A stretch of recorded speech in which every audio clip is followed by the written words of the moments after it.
Welcome back to the Team O'Neill Rally School. I'm Wyatt. What we're going to talk about today is tire pressures for anything other than smooth dry pavement. So if you're just looking for the 10-second takeaway, there's three major advantages to lowering your tire pressures when you drive off of the smooth pavement.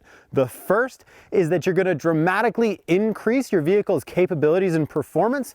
The second is that you're going to be a lot easier on your vehicle, your driveline, and your suspension parts. And the third is it's going to really smooth the ride out for yourself, your passengers, and any cargo that you might be carrying.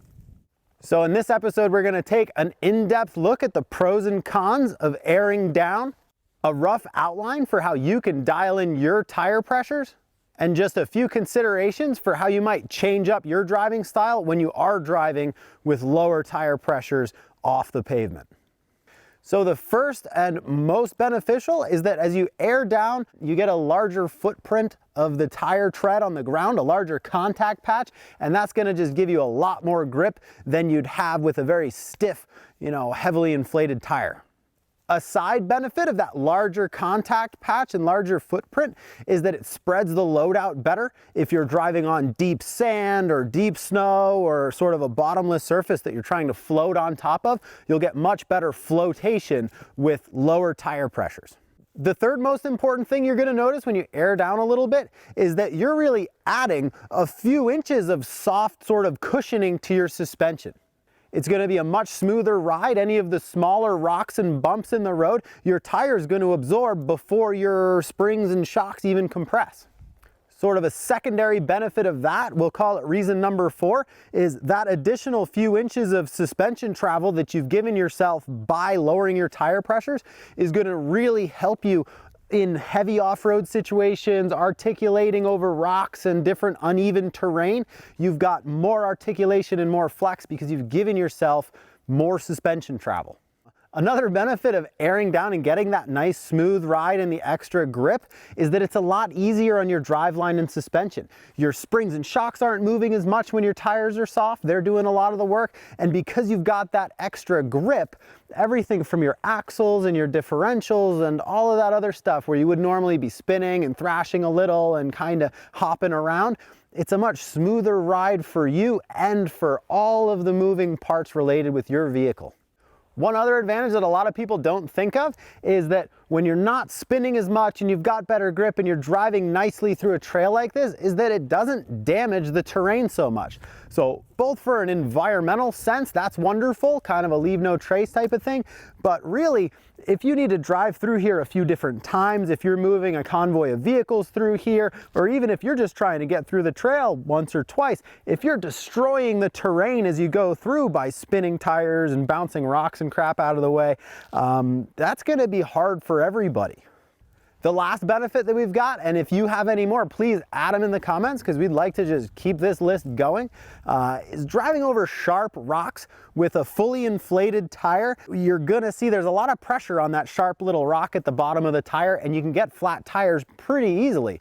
Where if you air down, the tread's gonna deform and contort to that and flex over some of those things, and there's less pressure on each of those little sharp rocks as you drive over them, as well as kind of the tread gaps close up a little. You're less likely to get rocks between your tread blocks.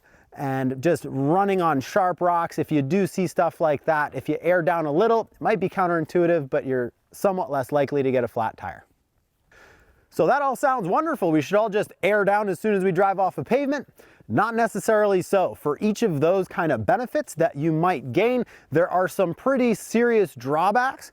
And again, if you've got any more, please add them in the comments. But the first one that you're going to see is as soon as you air down from what we'll call street pressure, is that you've compromised your ability to drive fast.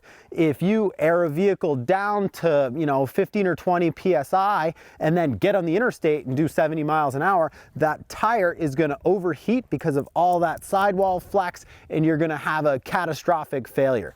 A blowout on the interstate at high speed, and that can go really badly for you. As well as losing your ability to drive at very high speeds, you're also compromising some ground clearance. When you air your tires down, your axles and the whole vehicle gets slightly closer to the ground. Sort of the third drawback is that As you go lower and lower, there is a point where you do go too low and you can pull a tire right off of the wheel. You know, that de-beating of the tire you've probably seen before, especially at high angle situations with very low pressures. We'll talk in a little bit about different equipment, but specifically with kind of normal street tires, normal street wheels, that can be a big problem where you air down, your tire falls off the wheel and you're out in the middle of the woods. The fourth drawback that you're going to have to think about when you're considering airing your tires down is that as you go lower, there's a bulge at the bottom of your tire and that sidewall starts to bulge out and you're really exposing that typically weak sidewall to any sharp rocks or sticks or other debris that you might be driving over. Plenty of more off-road biased tires are built intentionally for that, and you see they've got almost extra tread blocks on the side where it's reinforced and it's heavy duty and you even may get more grip and a bigger footprint, but normal street tires, certainly you wouldn't want to go too low and let that sidewall bulge out at the bottom when you're driving over any kind of real obstacles. Another obvious one a little bit is because you're adding some nice soft suspension travel to your vehicle is that you've got an increased chance of rollover.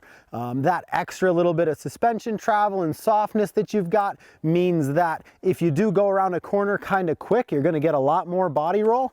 And secondarily, even just being on a little bit of a side tilt, those downhill tires are going to squish a little bit more. So if you're traveling in that kind of terrain, that's a consideration definitely to be aware of, that your rollover risk might be higher than it was before. The second to last drawback that you've got airing down a vehicle like this is simply going to be that you can't carry as much cargo. You can't freight a vehicle down if you go well below street pressure for some reason and you decide you need to pick up a bunch of gear or people or equipment or something else out in the bush. You're going to need to air up in order to carry a lot of excess weight, if that's a consideration. And the last one that we've got for you, and again, please add more if you've got them, is just fuel mileage. Rolling along with low air pressure, you've probably heard it before, it's in your owner's manual, your fuel economy will suffer. You know, if you're expeditiously off-roading and you're going cross-country and you're reading your owner's manual and it says 32 miles to the gallon, you're not going to get that when you air down a little bit and you're driving. And most folks know that, but we're adding it in here anyway, just in case that's a consideration you hadn't thought of. So there's some pretty significant pros and cons to dropping your tire pressure. Most folks know you don't go too low and you'll stay out of trouble, but what's the sweet spot for your vehicle? Or if you need to drive different vehicles, how can you quickly tell where the sweet spot is going to be for different surfaces and different cars? First consideration is going to be the weight of your vehicle. Heavier vehicles, you need a lot more air in the tires just to hold that weight up. So especially if you've got a big SUV or you're running an up-armored vehicle or you're carrying a ton of gear and folks and whatever you might be doing out there, you're going to need to pump those tires up to support all of that extra weight. If you've got a very light vehicle, you know, a little Samurai or a Jeep or something like that, you can go much lower with your tire pressures because you just don't need that much air to hold it up. So if you can eyeball the weight of your vehicle, that's great. The second thing you need to look at is the actual volume of air in the tires. So if it's a small tire, you need to pump that up with a lot of pressure to be at the same amount of air, the same volume that you'd have in a large tire with only a little bit of air pressure. So small tires, high pressure, large tires, low pressure. That'll start to get you roughed in on kind of where you want to be for tire pressure. Another consideration is just looking at the construction of the tire. If it's a snow tire that's very soft and has a thin sidewall, you're going to need more air in it versus if it's more of an all-terrain tire or an off-road tire. You know, many sidewall plies, load-rated tires, light truck tires, bias ply tires, tires that are meant for this, you can go much, much lower than you can with kind of normal civilian street tires of any kind. And then basically just take a look at the wheel. And all you're really looking for with the wheel is how well the bead of the tire is seated. Is there a nice big lip right there that's gonna help hold that tire on the wheel at low pressure? Or does it look like if you aired that tire down, it would kind of just flop off the wheel without giving much effort? As you get into more high performance stuff, you'll see the bead lock wheels and you'll see a lot of different wheels that are kind of like fake bead locks that are still pretty good. So a standard vehicle like this, you can be running 30 to 35 PSI on the street. That's your street pressure. You can adjust a little depending on load if you really freight it down, but go down from there in roughly 5 PSI increments based on the severity of the terrain. So if you're at 30 to 35, you want to drive on a gravel road and just smooth the ride out, you could be down to 25 to 30 is going to be roughly the sweet spot for just cruising around, kind of driving cross country on some bumpy stuff, some washboards and that kind of thing. It'll take all the edge off that and it's going to be a lot happier. If you get into more slightly technical off-road, you want a little more of that suspension flex, you might be down to 20 to 25 PSI. That's kind of your happy place. Keep an eye on the sidewall bulge at the bottom of your tire, because what you'll find is you'll go down in pressure, down in pressure, down in pressure, nothing will happen. Then all of a sudden that bottom sidewall is going to go squish. And to really dial your car in, it's probably going to be different front to rear. Different amounts of weight, different amounts of loading, whatever it might be. You're going to run different pressures in the front than you would in the rear slightly if you really want to get it perfect. So if you're on the road 30 to 35, your gravel roads 25 to 30, your off-roads 20 to 25. More hardcore off-road, really kind of sandy terrain or muddy terrain or more articulations and rocks, you can go ahead and dump down into that 15 to 20 range for more severe conditions. Certainly it even helps you out a lot in the snow sometimes. And this is kind of that emergency range that we talk about where maybe you're off-roading and you haven't aired down at all, but you get stuck or you can tell you're getting stuck. That's kind of that range you want to air down to. If you've got to get home, it's getting dark out, you're kind of done screwing around, air that thing down to 20, 17, down into that 15 range. Most normal SUVs and pickup trucks, you're still going to be fine. You're not going to have any kind of catastrophic failure at low speeds, but you're going to get a huge benefit as far as the grip and the suspension and all of that stuff just working a lot better. As you go down from there, if you get into the 10 to 15 PSI range, that's kind of the gray area danger zone for most sort of stock vehicles. This is where if you've got good kind of all-terrain tires and some not quite beadlock wheels, you'll probably be okay.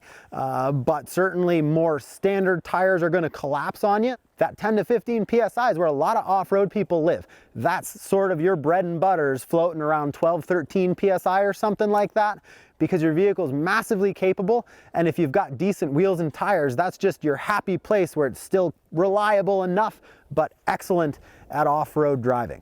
Anything below 10 PSI is kind of beyond the danger zone for normal production cars, but if you've got off-road tires and beadlock wheels, that's probably where you live. Especially if you have a light vehicle with large tires, you can be down at 7.5, 3 PSI depending on what you're working with. Most of the off-road driving that we do is with fairly standard nondescript vehicles, and getting those through some really rough terrain, open differentials, normal size tires, very normal vehicles. And that's just a function of sort of who we're training. But if you've got a highly modified off-road vehicle, I'm sure you know what to do. Dump it right down. So those sort of 5 PSI brackets are just kind of a rough guideline. Definitely test and tinker and experiment with what you've got going on. A few things you might want to have with you, if at all possible, is obviously a good tire pressure gauge. It's nice to have a good small CO2 tank or a little 12-volt air compressor. You know, you get what you pay for with those little compressors with the flashlights and the radios and crap. They can take a very long time to refill, especially a large tire. But there are also very good little ones out there that can go pretty quick. If you do debead a tire on a road like that, you know, we can do a separate video, but you can get it back on the wheel. You're going to need to jack it up to take the load off of it. But you can either run a ratchet strap the long way around the tire and start getting some air to it that way. Or certainly if you've got a can of starting fluid or some other flammable aerosol and a source of flame, that's a good way to go. And the last thing just to keep in mind is when you are driving with such low pressures, your driving style has to change accordingly.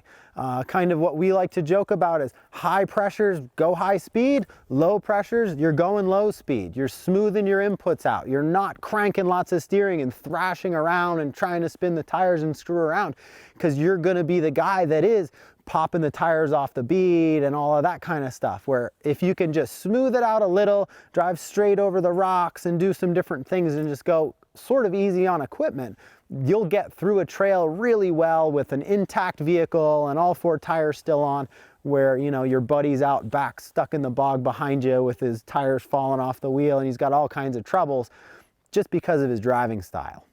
So that's all we've got for you on kind of off pavement tire pressures. If you've got any questions or certainly more information on this stuff, please feel free to add it in the comments. If you like these types of videos or anything more high speed, rally cars, gravel roads, going fast, check out teamoneil.com. Consider subscribing to this channel. Thank you so much for watching, and we'll catch you next time.